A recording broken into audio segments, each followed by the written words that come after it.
You have 30 days to tear down that ugly wall, or we will sue you for everything you own. HOA. Karen said it slowly, clearly, in front of the entire neighborhood, the way people speak when they believe resistance is already dead. She didn't ask why the wall existed, didn't care what it protected, didn't care who it was built for.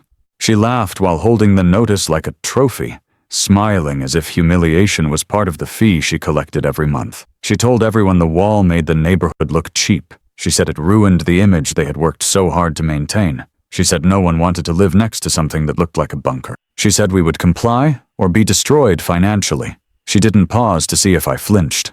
She already assumed I would. Before we move forward, drop a comment. Where are you watching from?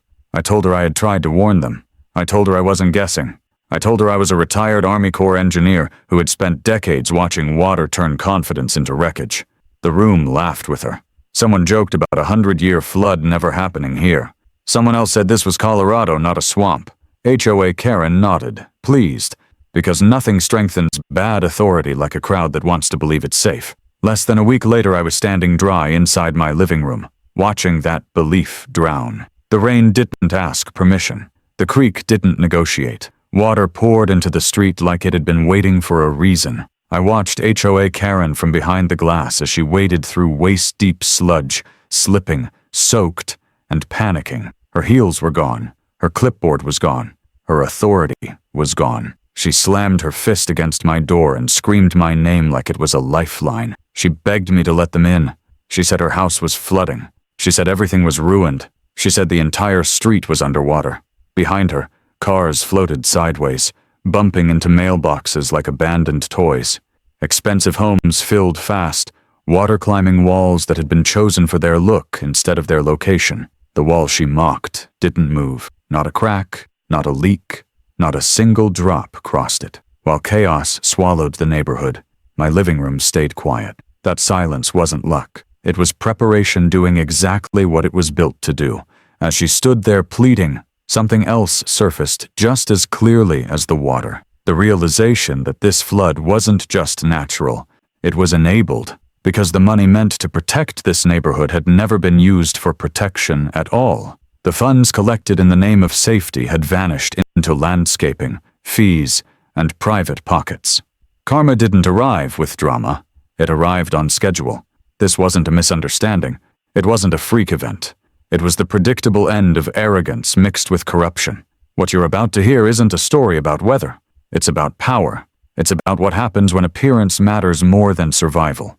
It's about an HOA that mocked preparation until denial wiped them out. 3 weeks earlier, none of this had been visible yet. 3 weeks earlier, my wife Elena and I were unpacking boxes and pretending this move would finally be calm. Willowbrook Estates looked perfect from a distance. Every house matched. Every lawn was trimmed to submission. It was the kind of place designed to impress people driving through, not people living there. We chose the corner lot because it sat higher than the rest. 8 feet higher, to be exact. Elevation matters when water decides where it wants to go. Most people never think about that. I couldn't stop thinking about it. Years with the Army Corps train you to notice what others ignore. The smell of new construction couldn't hide the deeper scent underneath. That damp, earthy odor of old creek silt. It's a smell you never forget once you've seen what follows it. It means water has already claimed the land once, and it always comes back for what it remembers. Elena was still recovering from 18 months of cancer treatments that nearly killed her twice. She beat it, but the fight left her exhausted and fragile. This house wasn't about status. It was about safety. It was about giving her a place where the ground wouldn't shift under her feet again. We didn't want drama. We didn't want control. We wanted quiet. Day 2, after moving in, I was outside checking property lines when I heard the sound that always precedes trouble. Sharp heels on concrete, fast, aggressive, deliberate. I turned and saw HOA Karen marching up my driveway like she owned it. She wore designer workout clothes that cost more than most people's monthly utilities. She carried a clipboard like a weapon. Her smile was wide enough to look friendly, but her eyes were already measuring what she could take. She introduced herself as HOA president without slowing down. She welcomed us to Willowbrook the way people welcome trespassers they plan to remove. She said she just needed to go over a few small community standards. Behind her, the creek moved quietly, unnoticed, patient. The sandbags along the bank caught her attention immediately. Temporary, basic, standard flood prep. She frowned like I had parked a tank in the yard. She said they weren't in harmony with the neighborhood aesthetic. She said exterior modifications required approval. I showed her the county flood maps. I showed her the history. 1965, 1983, 1999. Patterns don't disappear just because people get comfortable. Her smile twitched. She said that was ancient history. She said modern engineering had solved all that. She said barriers like mine scared buyers. That was the first time I realized safety wasn't just inconvenient to her. It was a threat. We didn't buy that house because it was pretty, and we didn't buy it because it impressed anyone. We bought it because the land told a story that most people were too distracted to hear, and I had spent too many years watching disasters unfold to ignore what the ground was already admitting if you knew how to look. Willowbrook Estates was marketed as modern, safe, engineered, the kind of word salad developers use when they want buyers to stop asking questions.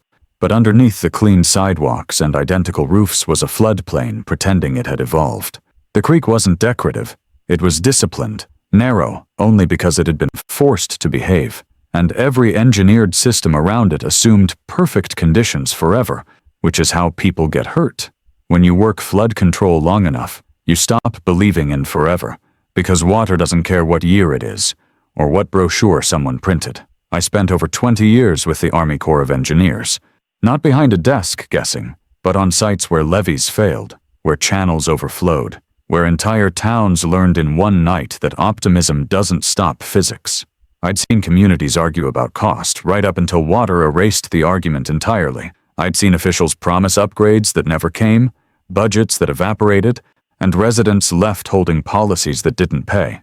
You don't forget those patterns once they burn themselves into your memory. You don't unlearn the way water looks when it's about to take something back. That experience wasn't a badge to me, it was a burden, because it meant I noticed things I couldn't ignore, even when ignoring them would have made life easier. Elena knew that about me, and she trusted it, especially after everything her body had already endured. Cancer strips away your tolerance for unnecessary risk, and after 18 months of treatments, hospital rooms, and nights where survival felt conditional, we weren't interested in gambling on aesthetics.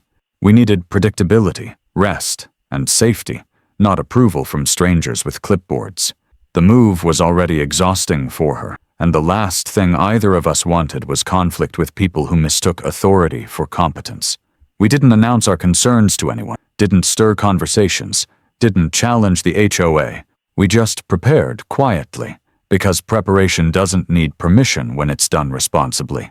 The sandbags weren't a statement. They were temporary, practical, and reversible, placed while I reviewed long-term solutions and permit requirements, the same way I had done dozens of times in other communities before permanent mitigation was installed. Anyone who understood flood management would have recognized them for what they were, a placeholder, not a fortress. But HOA Karen didn't see function. She saw defiance.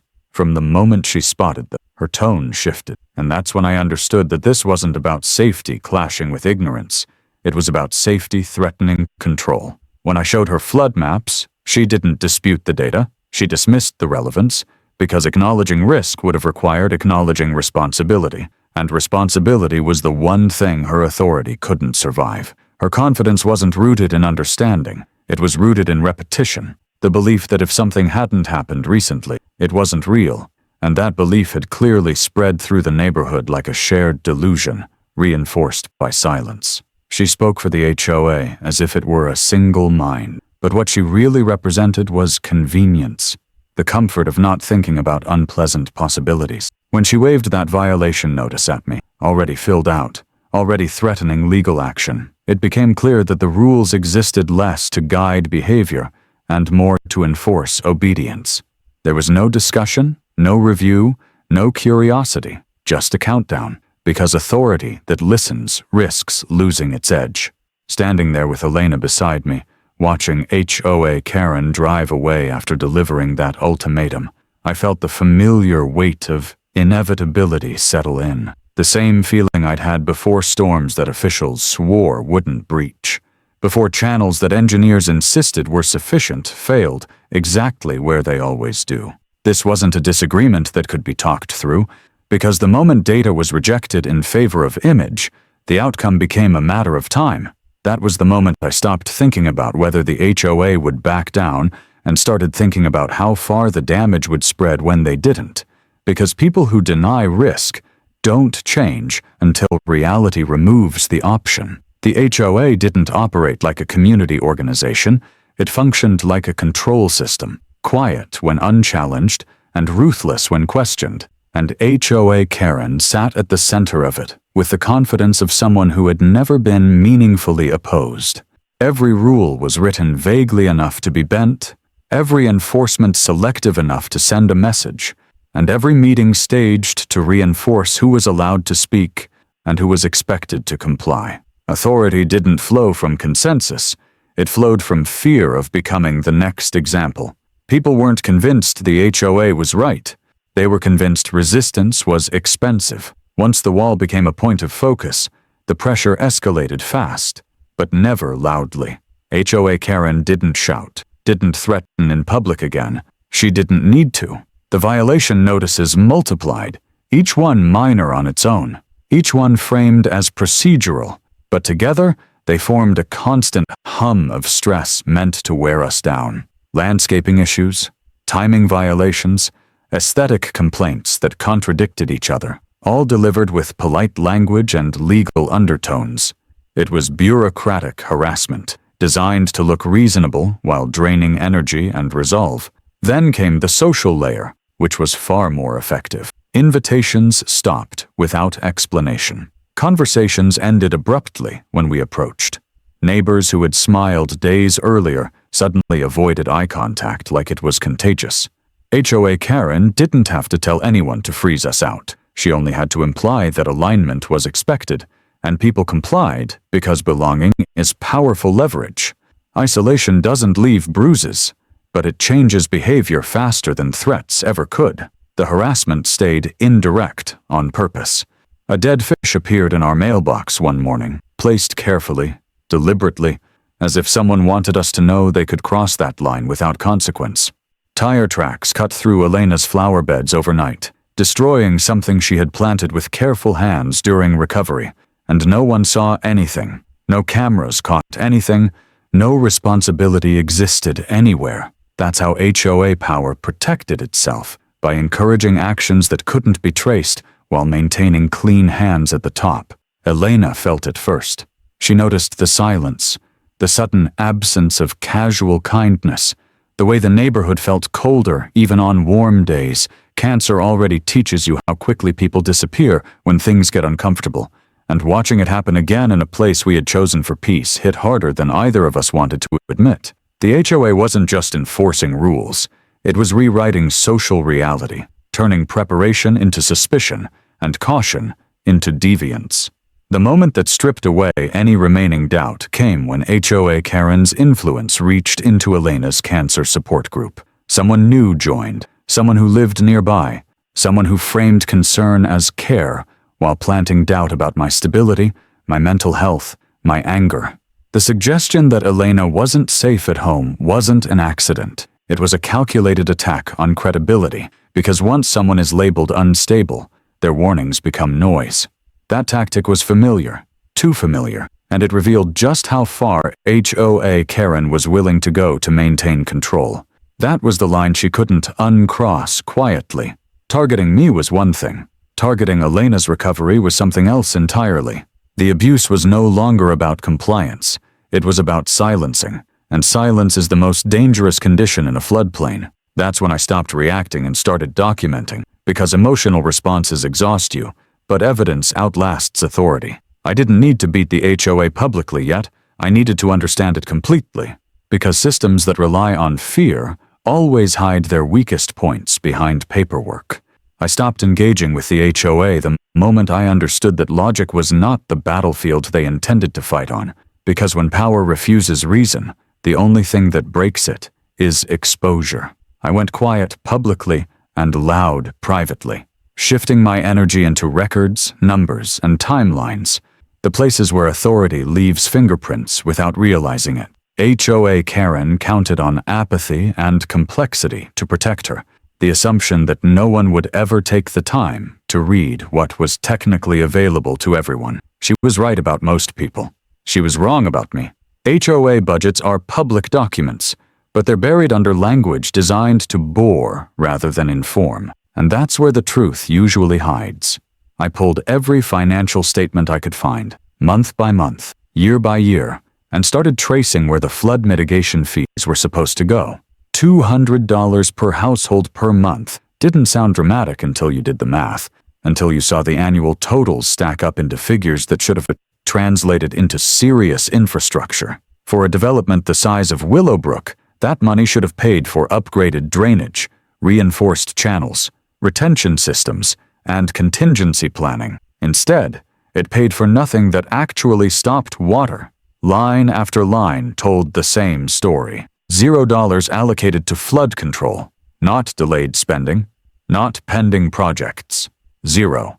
The funds had been redirected into landscaping contracts, aesthetic upgrades, administrative fees, and consulting payments that circled back into companies tied directly to HOA Karen. The deeper I went, the clearer it became that this wasn't mismanagement. It was intentional diversion. Flood mitigation existed as a line item for collection, not execution, because prevention doesn't photograph well, and it doesn't generate immediate praise. That discovery reframed every interaction we'd had. The hostility toward the wall wasn't about appearance, it was about exposure. A visible barrier invited questions, and questions led to audits, and audits led to consequences. The wall wasn't ugly because it clashed with the neighborhood. It was ugly because it highlighted what wasn't there elsewhere. That realization hardened everything. This wasn't a disagreement between neighbors anymore. It was a financial shell game built on the assumption that disaster was someone else's problem. Insurance was the next layer, and it was worse. Every homeowner in Willowbrook carried policies from the same provider, written with the same language, sold with the same reassurances. On the surface, they looked standard, but buried deep in the exclusions was a clause that changed everything. Flood damage from pre-existing conditions was not covered. Anyone who understands insurance knows what that really means, because living in a floodplain is the condition, and it doesn't expire. The policies were designed to collect premiums without ever paying out when they were needed most. The connection to HOA Karen's household wasn't subtle once you knew where to look. Her husband worked for the insurance company underwriting every policy in the development. That alone didn't prove coordination, but combined with the missing mitigation funds, it painted a picture that was impossible to ignore. Residents were paying twice for protection they were never going to receive, once through HOA fees and again through insurance premiums, all while being told they were covered. It was elegant in its cruelty, a system that only collapsed when tested by reality. I brought in Doug Martinez because confirmation matters when you're about to challenge power publicly. Doug had moved into county utilities after our time in service, and he still approached problems the same way, methodically, without drama. I didn't ask him to exaggerate anything. I asked him to look honestly. What he found made him angry, which is how I knew it was bad. Storm drains were undersized well beyond acceptable margins. Retention ponds were positioned in ways that guaranteed failure. Channel modifications increased flow velocity straight into residential areas. This wasn't oversight. It was design optimized for cost savings, not safety. At that point, the pattern was complete. The developer minimized infrastructure to maximize profit. The HOA inherited responsibility and collected fees without delivering protection. The insurance provider sold policies structured to deny claims. Each piece protected the others, and every one of them relied on residents never connecting the dots. That's how systemic fraud survives, not through secrecy, but through fragmentation. Everyone sees one piece and assumes someone else is watching the rest. The final variable was timing, and that's where HOA Karen made her mistake. By attempting to push through a vote banning defensive structures without notifying us, she revealed how afraid she was of scrutiny. She wanted the wall gone before questions spread, before documents surfaced, before anyone else prepared. Mrs. Vanessa's warning disrupted that plan, and once the meeting was no longer controlled, the truth had a room to stand in. By the time I walked into that community center, the evidence was already heavier enough to break anything built on denial. HOA Karen walked into that meeting believing she was still in control, and that belief was the last thing she had left to lose. She stood at the front of the room with practiced confidence, smiling the way people do when they think the outcome is already decided, clicking her pen like it was punctuation for authority. The room was full but disengaged, homeowners expecting a routine vote about an eyesore, not realizing they were about to hear the truth they had been insulated from on purpose. The air smelled like burnt coffee and stale carpet, the kind of neutral environment where bad decisions usually slide through without resistance. She opened by framing the issue exactly as she always had, speaking about aesthetics, harmony, and property values, never mentioning safety, never mentioning water, never acknowledging risk. She presented photos of my wall taken at unflattering angles, cropping out the creak, the elevation, the context, turning preparation into something aggressive and unneighborly. A few people murmured, more out of habit than conviction, because repetition trains agreement. She believed that was enough. The moment she saw me stand, her rhythm faltered. She tried to smile through it, tried to assert procedural authority, tried to shut me down by declaring the meeting closed to homeowner input, and that was when the room shifted. Confusion spread as people realized they hadn't been told the full story, that the vote wasn't as limited or neutral as they were led to believe. I didn't raise my voice. I didn't accuse. I let the facts speak, because facts don't flinch when challenged. When the flood images hit the screen, the mood changed instantly. Streets they recognized submerged under brown water, cars floating where lawns used to be, homes identical to theirs filled halfway up the walls. Silence replaced irritation, and silence is dangerous for people who rely on distraction. HOA Karen tried to dismiss it as history, but fear doesn't listen once it recognizes itself. Doug's explanation followed, precise and unforgiving, laying out exactly how the drainage system was designed to fail, how risk had been amplified instead of mitigated. There was no technical jargon to hide behind, no confusion to exploit, just clear cause and effect. Then the numbers appeared. Monthly fees, annual totals, $0 spent on flood protection. Watching grown adults process betrayal in real time is uncomfortable, because anger doesn't arrive all at once, it creeps in as realization. HO.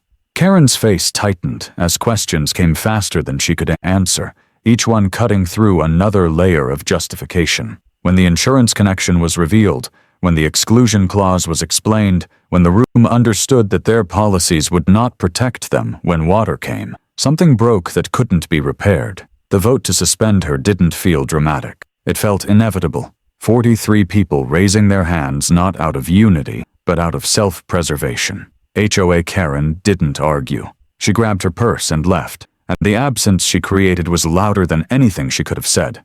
The meeting ended in chaos, but not confusion. The truth had finally landed, and there was no space left for denial to hide. Once HOA Karen lost control of the room, the pace of events stopped obeying her and started obeying reality, and reality moves faster than bureaucracy ever expects. The collapse of her authority didn't create relief, it created urgency, because exposure without preparation only accelerates damage when a system is already compromised. The forecasts that weekend stopped being theoretical, and every professional in the room knew it. The flood wasn't a possibility anymore, it was a schedule. I didn't wait for permission to act, because at that point permission was irrelevant. Years of experience had taught me that once water is coming, coordination matters more than hierarchy, and the HOA had already proven it couldn't coordinate honesty, let alone emergency response. I shifted focus from argument to execution, turning the wall from a personal safeguard into a functional command point. Preparation moved out of spreadsheets and into real space, because the difference between chaos and survival is who acts first with clarity. Experts arrived not as saviors, but as witnesses. Engineers, inspectors, reporters, and county officials didn't come because they trusted me. They came because the evidence demanded observation. Data streams replaced talking points.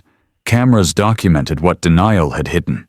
The flood gauges Doug installed began reporting exactly what his models predicted. Water levels rising faster than official statements had admitted. Channels backing up where blueprints claimed capacity. Every failure validated the same conclusion. This neighborhood had been sold safety it never possessed. When the rain finally hit, it wasn't cinematic. It was violent and relentless, hammering roofs, overwhelming drains, turning streets into moving channels. The wall did its job without drama, redirecting force, absorbing pressure, staying exactly where it was designed to stay. Around it, everything else failed. Storm drains burped water back onto pavement. Retention systems overflowed in the wrong direction. Homes that had been promised protection filled room by room. Preparation wasn't louder than denial. It was simply still standing when denial collapsed. The retaliation didn't come through lawsuits or speeches. It came through competence. While HOA Karen panicked and deflected, we coordinated rescues. The wall became a refuge, a staging ground where people who had mocked it hours earlier now depended on it. There was no satisfaction in that, only responsibility. Water doesn't care who was right. It only cares who planned. Families arrived soaked and shaking, carrying whatever they could save, their anger delayed by survival. HOA Karen called in the middle of the chaos, her voice stripped of authority, asking what she should do, and that was the final proof of her failure. She still refused to warn homeowners about their insurance exclusions, still prioritized liability over lives, still clung to denial, even as water reached her own doors. That refusal sealed everything. When federal agents arrived to document what was happening in real time, they didn't need confessions, they needed patterns, and the patterns were everywhere. Fraud observed during execution is louder than fraud discovered afterward. By morning, the neighborhood looked like aftermath, not accident. Houses damaged exactly where projections said they would be. Vehicles destroyed, families displaced. The only thing that hadn't moved was the wall, and that contrast became the clearest testimony anyone could offer. HOA Karen's role dissolved into irrelevance as emergency services bypassed her entirely, responding to reality instead of titles. Retaliation was complete, not because she was punished yet, but because her power had evaporated in front of everyone who once feared it. Victory didn't arrive with cheers or relief. It arrived quietly, the way consequences always do when there's nothing left to argue about. In the days that followed the flood, Willowbrook Estates stopped pretending everything could return to normal, because normal had been exposed as a lie that only worked when nothing tested it. Emergency hearings replaced HOA meetings, and the tone was different immediately, stripped of politeness, stripped of aesthetics, focused only on responsibility. HOA Karen sat in the room without power for the first time. No clipboard, no agenda, no authority to redirect the conversation, just another person waiting to be addressed by systems larger than her. The investigations moved faster than most people expected because the evidence was already laid out by the disaster itself. Financial records confirmed what the budgets had hidden. Mitigation fees collected without mitigation delivered. Contracts routed through familiar names.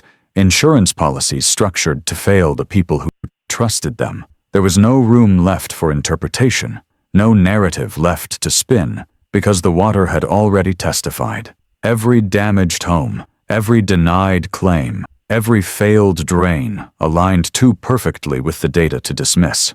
Accountability didn't need emotion anymore. It had documentation. HOA Karen didn't fight publicly. She didn't apologize either. She stayed silent while attorneys spoke for her, while regulators outlined violations, while residents described the moment they realized their homes were never protected. Silence was the only thing left to her, and it suited her better than authority ever had. When formal charges were announced, they landed without drama, without shock, because by then everyone understood the outcome was inevitable. Power that depends on denial never survives exposure. Restitution followed, but it felt hollow to the people who had already lost irreplaceable things. Money can repair walls and replace appliances, but it doesn't undo nights spent waiting for water to stop rising, or the sound of it entering rooms you thought were safe. Infrastructure upgrades were approved, proper drainage plan, oversight imposed. But all of it came after the fact, after the damage that preparation could have prevented. Reform arrived late, as it always does, trailing the wreckage of ignored warnings. My role changed without celebration. Officials asked questions. Other communities reached out. The wall that had been mocked became a reference point, not because it was impressive, but because it worked. I didn't feel pride in that, only a quiet frustration that competence had to be proven through loss. Elena watched it all with the same calm strength she'd shown through treatment, through recovery, through standing beside me when being prepared made us targets. Survival sharpens your understanding of what actually matters, and none of it had anything to do with appearance. The creek returned to its normal level eventually, flowing past the neighborhood like nothing had happened. Indifferent to the consequences it left behind, the wall remained, unchanged, doing the job it was built to do without explanation or apology. HOA Karen disappeared from the neighborhood, not escorted, not confronted, just gone. Her influence evaporating as completely as the authority she once wielded. No one missed her voice. No one defended her choices.